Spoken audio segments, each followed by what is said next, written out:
বিসমিল্লাহির রহমানির রহিম। আসসালামু আলাইকুম রহমতুল্লাহ। সুপ্রিয় শিক্ষার্থীরা, ক্রিয়েটিভ টিচিং মেথডের পক্ষ থেকে আমি মোহাম্মদ আতিকুল ইসলাম সুমন নিয়ে আসলাম দ্য হার্ট অফ ম্যাথের ৪র্থ ক্লাস। এই ক্লাসটা আমাদের প্রতিটি অঙ্কে কোনো না কোনোভাবে থাকবেই, অর্থাৎ আমাদের অঙ্কের সহকারী হিসাবে এই রুলসগুলো মূলত কাজ করে, এই নিয়মগুলো মূলত কাজ করে। তো আসেন আমরা প্রথমে দেখছি কমন একটা সহজ এবং স্বাভাবিক জিনিস। তবে আমাদের মাথায় যে ধারণা রয়েছে, অর্থাৎ যখন কোনো নির্দিষ্ট সংখ্যা দ্বারা উভয় পক্ষকে নিঃশেষে ভাগ যায় তখন আমরা তাকে কমন বলি। কিন্তু কমনের জন্য নিঃশেষে ভাগ হওয়াটা বাধ্যতামূলক নয়। যে কোনো মান আপনি কমন নিতে পারবেন, তবে মাথায় রাখতে হবে যে কমনের ক্ষেত্রে যাকে কমন নেবেন তাকে দ্বারা যাদের থেকে কমন নেবেন তাদেরকে ভাগ করতে হবে। এই কথাটা আমাদের মাথায় শুধু একটু রাখলেই চলবে। তাহলে আমরা যদি প্রথমত এখানে দেখি, নিচে 2 আছে, আমরা 2 লিখলাম। উপরে এটাকেও 2 দ্বারা ভাগ যাচ্ছে, এই রাশিটাকেও 2 দ্বারা ভাগ যাচ্ছে, তাহলে আমরা 2 নিচ্ছি কমন। তো a স্কোয়ার, আর এখান থেকে 2 কমন নিলে থাকে b স্কোয়ার। আমরা আগে বলছি কমন নেওয়া মানে কি করা? ভাগ করা। তাহলে এখন যদি আমরা সেম এখানে 2 এ 2 কি যাচ্ছে? কাটা যাচ্ছে, অর্থাৎ এখানে থেকে যাচ্ছে কে? a square minus b square, অর্থাৎ আমরা যদি এটাকে করি a plus b into a minus b। তাহলে আশা করি এটা বুঝতে পেরেছেন। অর্থাৎ এখানে কমন নিঃশেষে ভাগ যাচ্ছে। কিন্তু তার পরের অঙ্কটাতে যদি আমরা দেখি, আমরা যাকে কমন নিব, দেখেন প্রথমত আমরা এই অঙ্কটা মিলানোর স্বার্থে আমরা এখান থেকে 4 কমন নিচ্ছি। যদি কোনো কারণে 4 কমন নিই, তাহলে 16কে 4 দ্বারা ভাগ করলে আর কে থাকে? 4। আর এখানে কে থাকে? a square.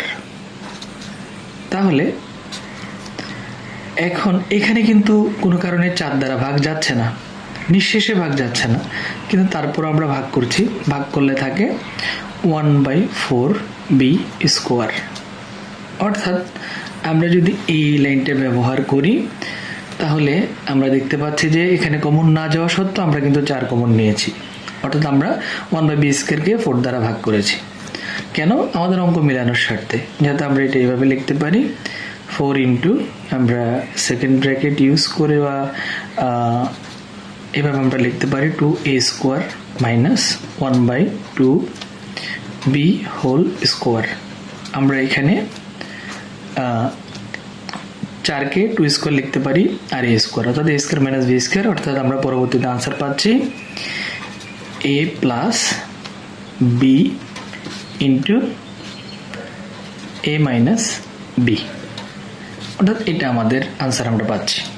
তাহলে এই হচ্ছে যে আমাদের কমনের 2টা পর্যায়। একটা হচ্ছে যে কি নিঃশেষে বিভাজ্য যাবে কমনে, আরেকটা হচ্ছে যে নিঃশেষে বিভাজ্য না গিয়ে কমন, অর্থাৎ কমন যাকে নিব তাকে দ্বারা আমরা যে রাশিগুলো থেকে নিব সেই রাশিগুলোকে আমরা ভাগ করব। সেটা নিঃশেষে ভাগ গেলেও হবে আর নিঃশেষে ভাগ না গেলেও হবে অঙ্কের সুবিধার্থে। তাহলে গেল এটা। এরপরে যাই আমরা পক্ষান্তর সম্পর্কে আমরা সবাই জানি, এ পাশে কোনো মান যদি ধনাত্মক মান থাকে, ও পাশে গেলে সেটা ঋণাত্মক মান হবে। অর্থাৎ প্লাস থাকলে মাইনাস, অথবা মাইনাস থাকলে প্লাস, গুণ থাকলে ভাগ, ভাগ থাকলে গুণ। তাহলে আমরা এখানে দেখতে পাচ্ছি 3 মাইনাস আছে, এখানে গেলে কি 3 হবে কি? +3। অর্থাৎ x ইকুয়াল টু 5 আর 3 কত? 8। সহজ বিষয়। পরবর্তীতে আমরা দেখতে পাচ্ছি এখানে মানটা আছে কি আকারে? ভাগ আকারে আছে। তো আমরা যদি এটার আনসার করি, তাহলে আমরা দেখতে পাচ্ছি বা 2 এই পাশে ভাগ, ও পাশে গেলে কি হবে? গুণ হবে। অর্থাৎ এর মান 3-এর সাথে 2 গুণ করলে 3 × 2 কত? 6। পক্ষান্তর নীতি আমরা সবাই অন্তত জানি এটা, যে পক্ষান্তর কিভাবে করা হয়।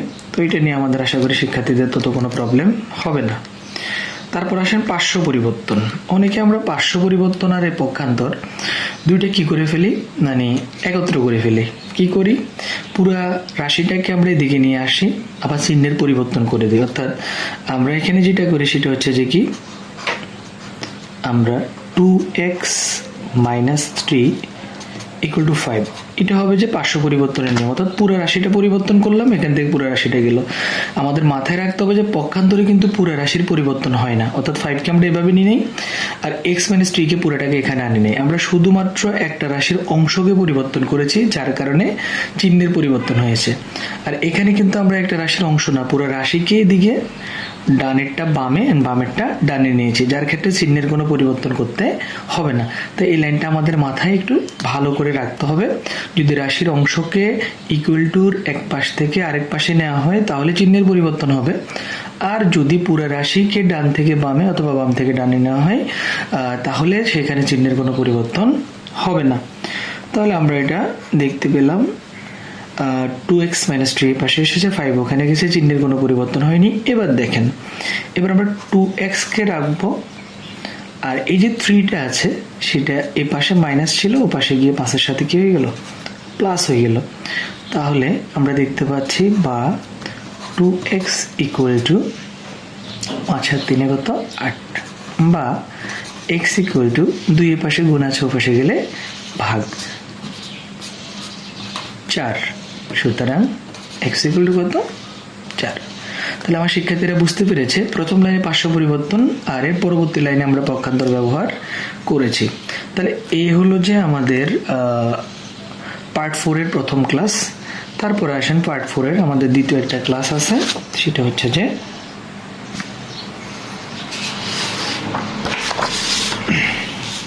আর গুণন কিভাবে করব এবং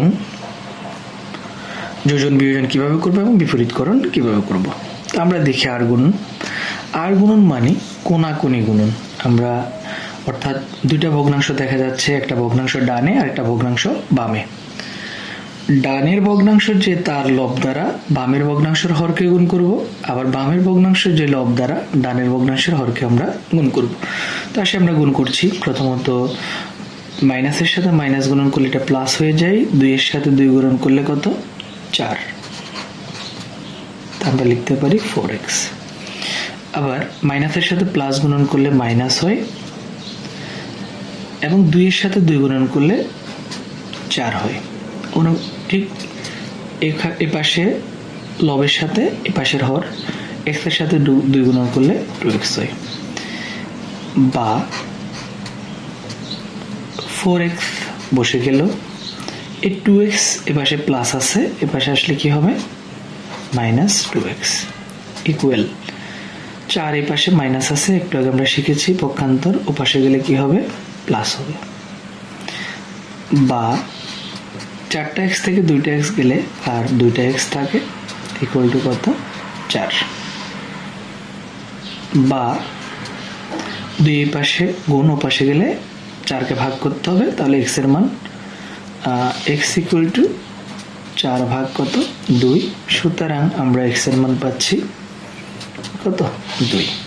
তাহলে আমাদের শিক্ষার্থীরা আর গুণন বুঝতে পেরেছে, আর গুণের সাথে এখানে পক্ষান্তরের ইউজ করা হয়েছে। আশা করি বুঝতে কোনো শিক্ষার্থীর কষ্ট হয়নি। পরবর্তীতে আমরা যাচ্ছি যে এখানে যোজন বিয়োজনের মূল নীতি হচ্ছে যে কি, যে কোনো ভগ্নাংশের সাথে লব যোগ করায় এক যোগ করা হচ্ছে যে যোজন, এবং যে কোনো ভগ্নাংশের সাথে এক বিয়োগ করাটা বিয়োজন। তবে আমাদের শিক্ষার্থীদের অঙ্কের সুবিধার্থে আমরা যেটা যোজন বিয়োজন হিসেবে আমরা করে থাকি সেটা হচ্ছে যে, বা আমাদের মধ্যে যেটা সহজে আমরা করি সেটা হচ্ছে যে কি, লব যোগ হর যোজন, আর লব বিয়োগ হর বিয়োজন। আবার বলছি, লব যোগ হর মানে যোজন, আর লব বিয়োগ হর মানে বিয়োজন। তো আমরা লব দেখতে পাচ্ছি a + b যোগ হর a - b, আবার লব a + b হর বিয়োগ হর হচ্ছে a - b, বাট এই মাইনাসের কারণে এই যে মাইনাসটা সেটা কি হয়ে যাবে প্লাস হয়ে যাবে, এটা হচ্ছে বিয়োজন। একইভাবে আমরা এখানে সেম টু সেম করব, √3 + 1 লব প্লাস হর √3 - 1, আবার √3 + 1 লব মাইনাস √3, আর নিচে কি আছে ছিল -1 হয়ে যাবে +1। দেখতে পাচ্ছি -b আর +b কে আমরা বাদ দিব, আবার -a আর +a কে আমরা বাদ দিব, তাহলে উপরে থাকে কত, একটাই আরো একটাই দুটোটাই প্লাস আছে, সো 2a, একটা বি আর একটা বি দুটোটা প্লাস আছে 2b। ঠিক এখানে -1 +1 কে আমরা বাদ দিব, √3 2 √3, আবার -√3 + √3 বাদ গেলে 1 1 এ 2।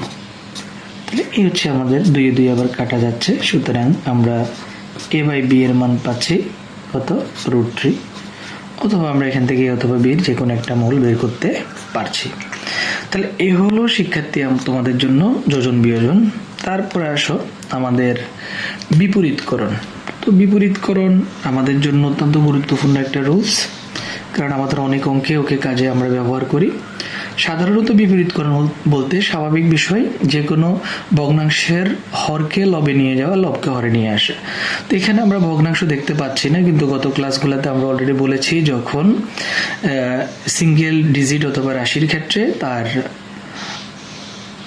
জায়গা থেকে সে কি হবে, লব, এবং তার নিচে মনে মনে একটা কি এক হর ধরে নিতে হবে। তাহলে আমরা এখানে x এর নিচে মনে মনে এক ছিল, সেটা হরকে লব বানিয়ে দিলাম, আর x লব ছিল এটাকে হর বানিয়ে দিলাম। ঠিক একইভাবে এখানে সেম টু সেম উপরে 1 যাবে, √3 + √2। এটা মূলত বিপরীতকরণের কাজ। এরপরে যদি আমরা এখান থেকে মূলত 1/x এর মানটা বের করতে হয়, আমরা এটার জন্য একটা নিয়ম ব্যবহার করব, সেটা হচ্ছে যে সর্বদা হরে যে থাকবে, যদি √3 + √2 থাকে, আমরা উভয় পক্ষকে হরলবকে √3 - √2 দ্বারা গুণ করব। যদি হরে a + b থাকতো, আমরা হরলবকে a - b দ্বারা কি করতাম, গুণ করতাম। যদি x + yz থাকতো, আমরা হরলবকে x - yz দ্বারা ভাগ করতাম। অর্থাৎ যে মানটা থাকবে তার চিহ্নটা প্লাসে থাকলে মাইনাস দ্বারা উভয় পক্ষকে কি করে দিব, মাইনাস মান দিয়ে উভয় পক্ষকে আমরা হরলবকে আমরা কি করব, গুণ করে দিব। যদি √6 - √5 থাকতো, আমরা √6 + √5 দ্বারা কি করতাম, হরলবকে গুণ করতাম। তাহলে এখানে আছে √3 + √2, আমরা উভয় পক্ষকে √3 - √2 দ্বারা কি করব, উভয় পক্ষকে না, জাস্ট হরলবকে। তো আমরা √2, আর এখানে √3 - √2। এরপরে আমরা উপরে √3 - √2, এখানে √3 + √2 আর √3 - √2 অর্থাৎ a² - b² এর সূত্র আমরা সবাই জানি, a² - b²। আর রুটের মান যেহেতু হাফ, সে অনুযায়ী 2 এর সাথে রুট কাটা যায়। তো নিচে 3 থেকে কত থাকে, 2 গেলে 1 থাকে, অর্থাৎ এরকম উপরে থাকে √3 - √2 আর নিচে থাকে 1। তো আমরা সুতরাং কি লিখি, 1/x এর মান হচ্ছে যে √3 - √2। যদিও এটা আমাদের বিপরীতকরণের কাজের ভিতরে পড়ে না, আমাদের বিপরীতকরণের কাজ মূলত এখানেই শেষ। জাস্ট এটা আমাদের অঙ্কের সুবিধার্থে, প্রমাণের সুবিধার্থে, অঙ্কের সমাধানে আমাদের প্রয়োজন হয়, তাই আমরা এটা এখানে করে দিলাম পুরোটা। আশা করি আমার শিক্ষার্থীরা বুঝতে পেরেছেন ক্লাস 4টা ভালোভাবেই। এটা আমাদের প্রত্যেকটা অঙ্কে কোনো না কোনোভাবে এই ক্লাসটার কিছু না কিছু কাজ রয়েছে। ধন্যবাদ, এই ক্লাসটা এতটুকুই থাকলো। আল্লাহ হাফেজ, আসসালামু আলাইকুম, দেখা হচ্ছে পরবর্তী ক্লাসে।